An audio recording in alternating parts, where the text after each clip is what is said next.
ಕರ್ನಾಟಕ ಪ್ರಾಂತ್ಯ ರೈಲು ಸಂಘ ಬಯಲು ತುಂಬರಗುದ್ದಿ ಗ್ರಾಮ ಸಮಿತಿಯಿಂದ ದಿನಾಂಕ 18/5/2026ರಂದು ಹಿರೇಕುಂಬಳಗುಂಟೆ ಗ್ರಾಮ ಪಂಚಾಯಿತಿ ಮನೆ ಮನೆಗೆ ಶಾಸಕರು ಮನೆ ಬಾಗಿಲಿಗೆ ಸರ್ಕಾರದ ಸೌಲಭ್ಯ ಕಾರ್ಯಕ್ರಮದಲ್ಲಿ ಕರ್ನಾಟಕ ಪ್ರಾಂತ್ಯ ರೈಲು ಸಂಘದ ಗ್ರಾಮ ಘಟಕದ ಸದಸ್ಯರು ಎಚ್.ಡಿ. ಚಂದ್ರಪ್ಪ ಮಾತನಾಡಿ, ಹಿರೇಕುಂಬಳಗುಂಟೆ ಗ್ರಾಮ ಪಂಚಾಯಿತಿಗೆ ಸೇರಿದ ಬಯಲು ತುಂಬರಗುದ್ದಿ ಗ್ರಾಮದಲ್ಲಿ ಪಿಯುಸಿ ಪ್ರಥಮ ಮತ್ತು ದ್ವಿತೀಯ ಕಾಲೇಜು ಗ್ರಂಥಾಲಯ ಬೇಕು. ನಮ್ಮ ಊರು ಸುತ್ತಮುತ್ತಲಿನ ರಂಗನಾಥನಹಳ್ಳಿ, ಟಿ. ಸುರುವನಹಳ್ಳಿ, ದಾಸರೋಬನಹಳ್ಳಿ, ಬೆಳಕಟ್ಟೆ, ಗೊಲ್ಲರಟ್ಟಿ, ಹಾರಕಬಾವಿ, ಬಯಲು ತುಂಬರಗುದ್ದಿ, ಬಿಟಿ ಗುದ್ದಿ, ಗೊಲ್ಲರಟ್ಟಿ ಇನ್ನೂ ಮುಂತಾದ ಹಲವಾರು ಹಳ್ಳಿಗಳ ಮಕ್ಕಳು ನಮ್ಮ ಪ್ರೌಢಶಾಲೆಗೆ ಬರುತ್ತಾರೆ.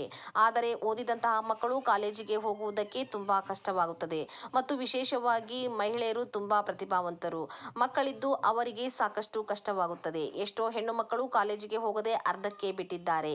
ಇಲ್ಲಿ ಬಸ್ಸಿನ ವ್ಯವಸ್ಥೆ ಇಲ್ಲ, ಪಟ್ಟಣಗಳು ಹತ್ತಿರವಿಲ್ಲ. ನಮ್ಮ ಸುತ್ತಮುತ್ತಲಿನ ಪಟ್ಟಣಗಳಲ್ಲಿ ಖಾಸಗಿ ಶಾಲೆಗಳ ಮತ್ತು ಕಾಲೇಜುಗಳ ಅಡ್ಮಿಷನ್ ಫೀಸ್ ಹಾವಳಿಯಿಂದ ಬಡ ಹೆಣ್ಣು ಮಕ್ಕಳು ಮತ್ತು ಪುರುಷರು ಶಿಕ್ಷಣದಿಂದ ವಂಚಿತರಾಗುತ್ತಿದ್ದಾರೆ. ಹಾಗಾಗಿ ನಮ್ಮ ಎಲ್ಲ ಹಳ್ಳಿಗಳ ಮಕ್ಕಳಿಗೆ ಶಿಕ್ಷಣದ ಅಭಿವೃದ್ಧಿಗೆ, ನಮ್ಮ ಹಳ್ಳಿಗಳ ಅಭಿವೃದ್ಧಿಗೆ, ಶಿಕ್ಷಣಕ್ಕೆ ಒತ್ತು ಕೊಟ್ಟು ಗ್ರಂಥಾಲಯ, ಕಾಲೇಜ್ ಹಾಸ್ಟೆಲ್ ಕೊಡಬೇಕೆಂದು ಒತ್ತಾಯಿಸಿದರು. ಈ ಸಂದರ್ಭದಲ್ಲಿ ಗ್ರಾಮ ಘಟಕದ ಅಧ್ಯಕ್ಷರಾದ ಕೆ. ಹಾಲೇಶ್, ರೇವಣ್ಣ ವಿ, ಗ್ರಾಮ ಘಟಕದ ಉಪಾಧ್ಯಕ್ಷರು, ಗ್ರಾಮ ಘಟಕದ ಕಾರ್ಯದರ್ಶಿಗಳು ಕೆ. ಮಂಜುನಾಥ್, ಗ್ರಾಮ ಘಟಕದ ಖಜಾಂಚಿ Karibasappa B, H. Durgappa, Hanumanthappa, H. K. Nagaraj, G. B. Umesh, Veeranna, G. Sharanappa, M. Kotresh, Dhanaraj D, M. V. Vijayakumar ಇನ್ನೂ ಮುಂತಾದವರು ಉಪಸ್ಥಿತರಿದ್ದರು.